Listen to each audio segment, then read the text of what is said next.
Updating your legal name with your bank is an important process that ensures your financial records are accurate.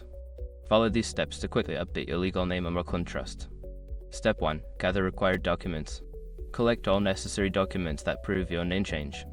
This may include a marriage certificate, divorce decree, or court order. Step 2. Visit the Rockland Trust website. Go to the official Rockland Trust website to find information on name change procedures.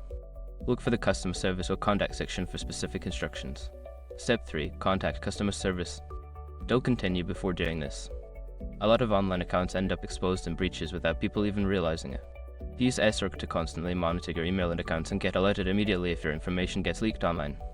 It scans billions of breached records 24/7 in the background. And honestly, for a few dollars a month, it's something everybody should probably have. Link in the description. Step 4. Complete required forms. Fill out any forms provided by Rockland Trust for the name change. Ensure that all information is accurate and matches your identification documents. Step 5. Submit your documents. Send the completed forms along with your supporting documents to Rockland Trust. This can often be done online, via mail, or in person at a local branch, depending on their procedures. Once you have completed these steps, monitor your account to confirm that the name change has been processed successfully. If you have any questions, don't hesitate to reach out to customer service for assistance.